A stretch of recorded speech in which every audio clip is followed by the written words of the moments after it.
बिस्मिल्लाहिर्रहमानिर्रहीम। अस्सलामु अलैकुम। अज़ीज़ तुलबा, आज हमारा lecture number 5, topic centripetal force, और बहुत ही इम्पोर्टेंट आपका ये लॉन्ग क्वेश्चन है। आपके इस चैप्टर का पहला ये लॉन्ग क्वेश्चन है जो कि बोर्ड पॉइंट ऑफ व्यू से बड़ा इम्पोर्टेंट है। सेंट्रीपिटल फोर्स, डेफिनेशन की तरफ मूव करते हैं। A force which compels a body to move in a circular path. A force which compels, वो फोर्स जो मजबूर कर देती है, कोशिश करती है किसी बॉडी पर टू मूव, कि वो मूव करे इन अ सर्कुलर पाथ, एक सर्कुलर पाथ पर। वो फोर्स जो किसी बॉडी को मजबूर कर देती है, उसका पाथ, स्ट्रेट पाथ चेंज करके सर्कुलर पाथ कर देती है, उसकी मोशन को, मीन्स के स्ट्रेट लाइन मोशन से वो सर्कुलर मोशन की तरफ चेंज कर देती है, ऐसी फोर्स सेंट्रीपिटल फोर्स कहलाती है। A force which compels a body to move in a circular path। वो फोर्स जो किसी बॉडी को दायरे में हरकत करने पर मजबूर करती है, ऐसी फोर्स को आप क्या कहते हैं? Centripetal force. It is denoted by FC, और इसे डिनोट किया जाता है FC के ज़रिए। Without FC means centripetal force the circular motion is not possible. अगर सेंट्रीपिटल फोर्स नहीं होगी तो बेटे बॉडी सर्कुलर मूव नहीं करेगी, सर्कुलर पाथ पर मूव नहीं करेगी। अगर बॉडी सर्कुलर ट्रैक पर मूव कर रही है तो इट्स मीन, लॉजिक उसका क्या है कि उसको सेंट्रीपिटल फोर्स प्रोवाइड की जा रही है।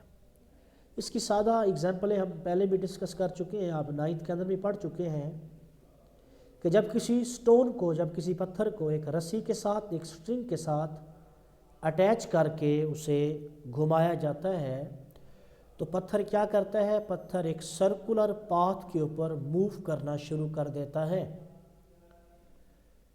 उसको जो ज़रूरी सेंट्रीपिटल फोर्स होती है वो प्रोवाइड की जाती है एक स्ट्रिंग के ज़रिए। मीन स्ट्रिंग क्या कर रही है? उसे नेसेसरी सेंट्रीपिटल फोर्स प्रोवाइड कर रही है। एक दो और भी एग्जाम्पलें हैं, और सिंपल सी एग्जाम्पलें हैं कि आप एक बॉल को किसी रस्सी के साथ अटैच कर दें और उसको घुमाएं, वो भी क्या करता है? वो भी सर्कुलर ट्रैक के ऊपर मूव करता है। उसको जो ज़रूरी सेंट्रीपिटल फोर्स है वो भी उसी रस्सी से प्रोवाइड की गई है।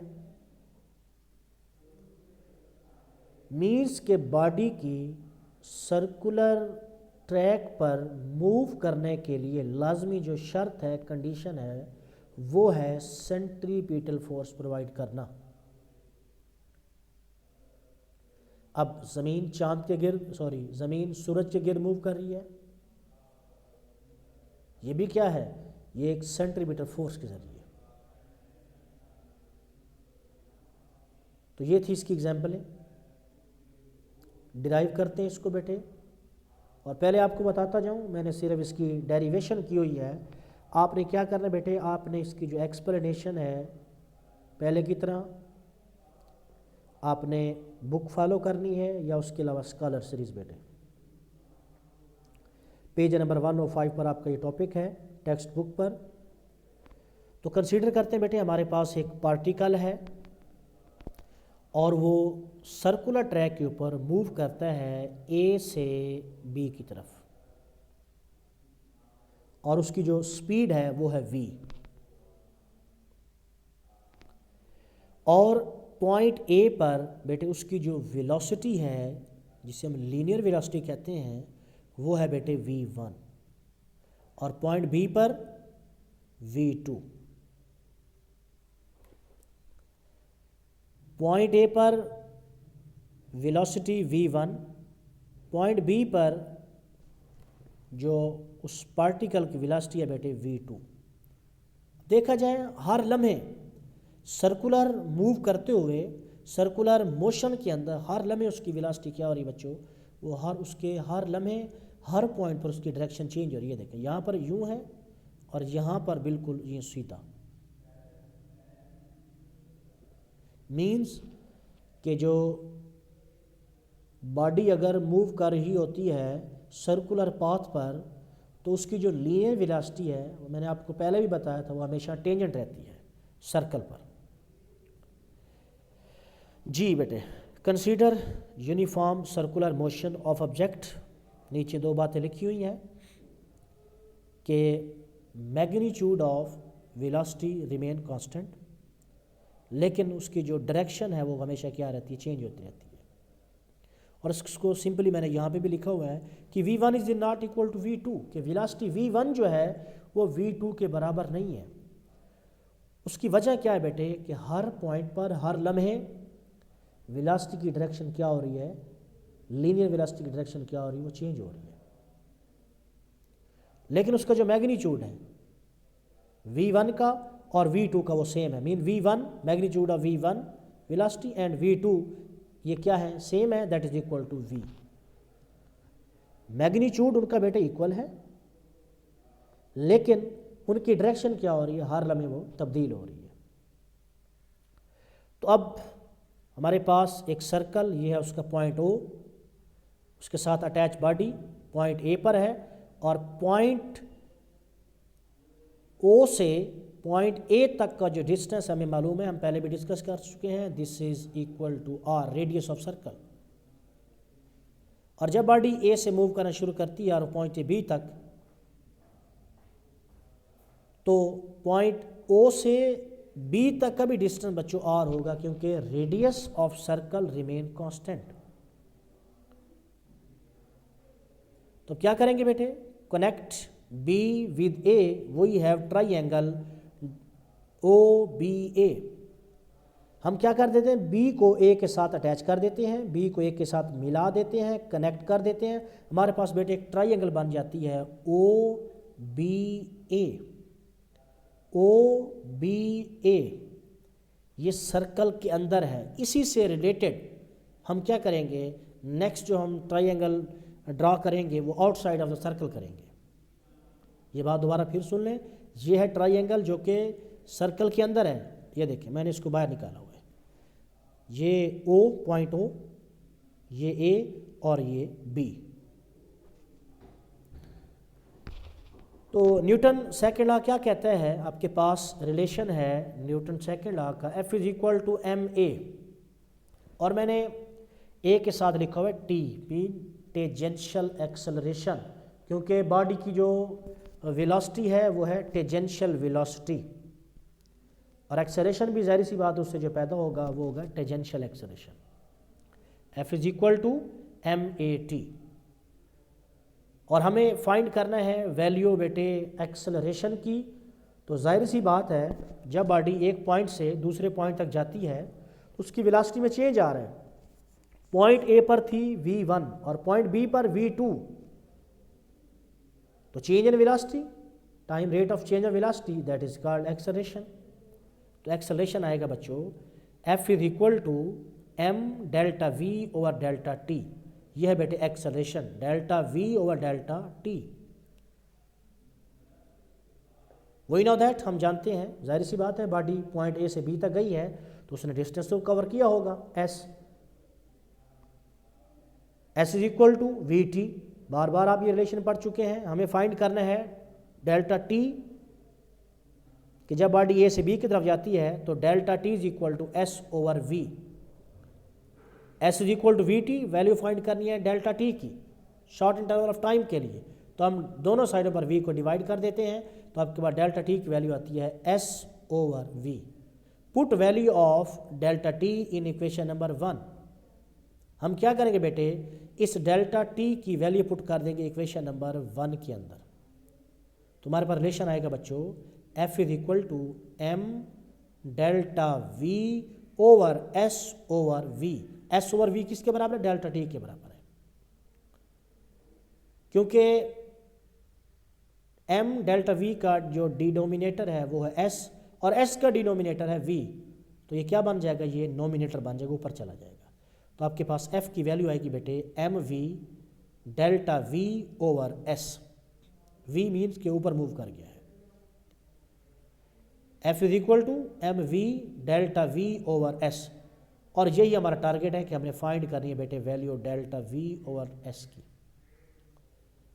अब देखा जाए a b is not equal to s, means कि ए से लेकर बी तक का ये जो डिस्टेंस है ये एस के बराबर नहीं है। उसकी वजह क्या है? Because theta is very large.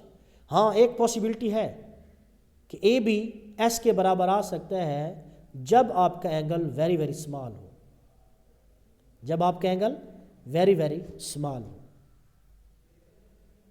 तो बेटे बॉडी ने मूव करना शुरू किया था ए से और गई थी बी पर, तो उसकी वेलोसिटी के अंदर चेंज आया था, मीन डेल वी, और वही हमने फाइंड करना है। How much velocity change from a to b, place the vector v1 to the tail of v2। दो तरह से बच्चों इस बात को समझा जा सकता है, आपको जो आसान लगे, कि जिस तरह ये हमने ट्राइंगल बनाई थी ना सर्कल के अंदर, बिल्कुल एक ऐसी ट्राइंगल हम बना देंगे बाहर। मीन्स कि v1 के पैरेलल आप एक ये ड्रा करेंगे, v2 के पैरेलल आप ये ड्रा करेंगे, और ये होगा आपका v1 और v2 के दरमियान जो आपका चेंज है वो है डेल्टा v। मैंने जो यहाँ पर नोट किया हुआ है कि v1 जो था ये v1 था बच्चों, इसकी डायरेक्शन वेलोसिटी v1 की डायरेक्शन, और ये थी v2 की डायरेक्शन। तो हमने डेल्टा v फाइंड करना, मैंने क्या किया है बिल्कुल इसी तरह v1 के पैरेलल एक लाइन बेटे मैंने यहाँ ड्रा कर दी, एक वेक्टर मैंने यहाँ ड्रा किया। परेशान होने की बात नहीं है, आप भूल जाएं v1 और डेल्टा v को भूलें, बिल्कुल ये बात आप भूल दें। अब सुने मैंने क्या किया है, ये आपके पास सर्कल है और ये v1 है उसकी वेलोसिटी की डायरेक्शन, और पॉइंट b पर ये उसकी डायरेक्शन है v2। आप क्या करें, इस v1 को उठाएं और इसके टेल पर रख दें, ये आ जाएगा v1 बिल्कुल उसी के पैरेलल जिस तरह उसकी डायरेक्शन थी। तो इन दोनों के दरमियान जो डिस्टेंस जो चेंज आएगा वो है डेल्टा v। ये भी एक ट्राइंगल बन गई है, देखिए v1 v2 डेल्टा v, हमने उसको अलग करके ड्रा कर दिया है। या अगर आपको क्लियर ना हो तो आप सिंपली क्या करें, यही ट्राइंगल जो कि इन द सर्कल थी आप उसी को उठाकर बाहर रखते हैं, ये v1 ये v2 और ये डेल्टा v। तो v1 is equal to v, v2 is equal to v, ये हम पहले भी बता चुके हैं कि उनकी मैग्नीट्यूड क्या है बच्चों, सेम है। वेलोसिटी v1 और v2 मैग्नीट्यूड सेम है, तो ये है डेल्टा v। तो v1 magnitude of first velocity that is equal to v2 that is equal to v। अब हमारे पास बेटे दो ट्राइंगल बन गई हैं, एक ट्राइंगल 1 और दूसरी है ट्राइंगल 2, जो कि आपको दोबारा फिर मैं शो करवा देता हूँ। ये हमारे पास ट्राइंगल 1 थी, इसको आप दोबारा फिर देख लें, OBA ट्राइंगल थी, और दूसरी जो है ये हमारे पास ये ट्राइंगल है। आप इसको कोई भी नाम दे सकते हैं, PQR का नाम दे सकते हैं, अपनी मर्जी से इसको नाम दे सकते हैं, XYZ का दे सकते हैं। अब इन दोनों ट्राइंगल को हमने कंपेयर करना किसके लिए, ताकि हम फाइंड कर सकें, वैल्यू फाइंड कर सकें। किसकी वैल्यू फाइंड कर सकें बेटे, डेल्टा V ओवर S हमने फाइंड करना है जी बेटे। अब ये दोनों जो ट्राइंगल है, मीन के ये वाले ट्राइंगल 1 और ये दूसरी ट्राइंगल ये 2, ये है आइसोसेलेस ट्राइंगल। ये बेटे ऐसी ट्राइंगल होते हैं आइसोसेलेस ट्राइंगल, क्योंकि आपकी ज़िंदगी के अंदर ये नई बात आई है। आइसोसेलेस ट्राइंगल कौन सी ट्राइंगल होती हैं, ये वो ट्राइंगल होती हैं बेटे जिनकी 2 साइड, इनकी जो 2 साइड होती हैं वो इक्वल लेंथ की होती हैं। इन ट्राइंगल की जो 2 साइडें होती हैं, उन दोनों साइडों, मीन के अगर 2 ट्राइंगल हैं और अगर आइसोसेलेस हैं, इट्स मीन कि उनकी 2 साइड जो होंगी वो लेंथ के अंदर क्या होंगी, एक दूसरे के इक्वल होंगी। अब बेटे आइसोसाइलस है, compare triangle 1 and triangle 2, both triangle are same, mean isosceles, length of two side is equal, so ratio of any two side should be equal.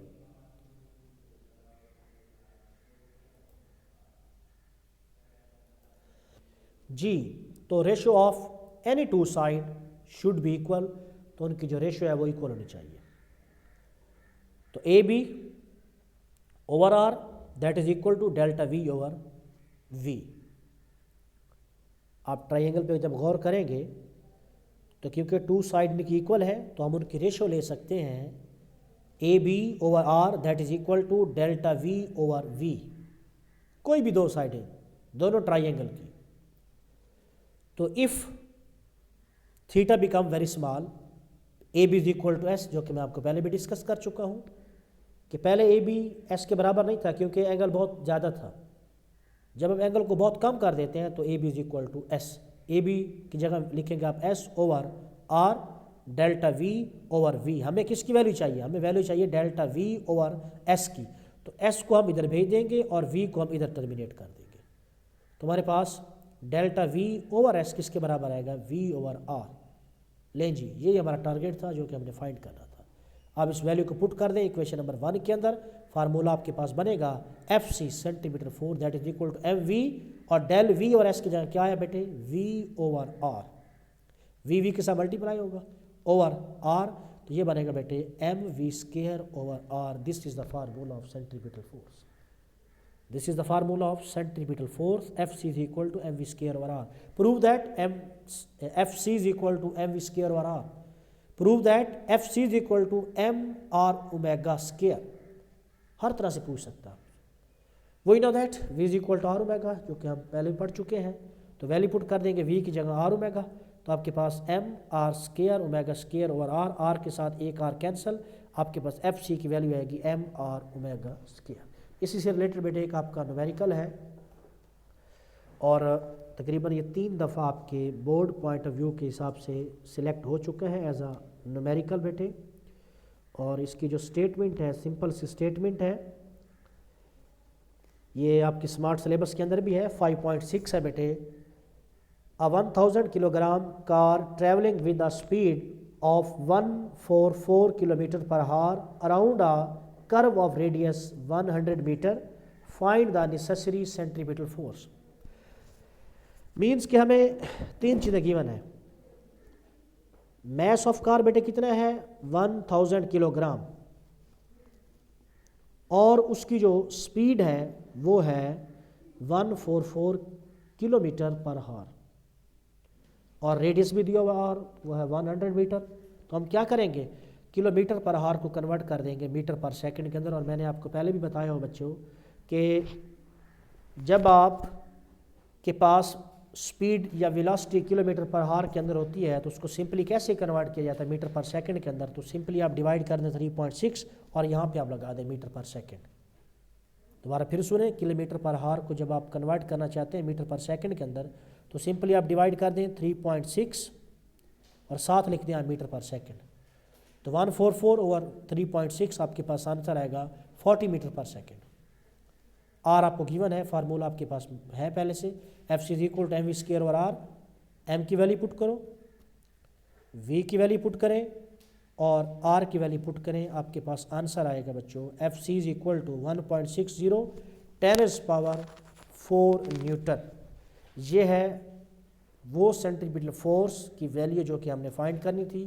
तो ये था हमारा लेक्चर नंबर 5, चैप्टर नंबर 5। तो मिलते हैं इंशाल्लाह नेक्स्ट लेक्चर के अंदर। अल्लाह हाफिज़।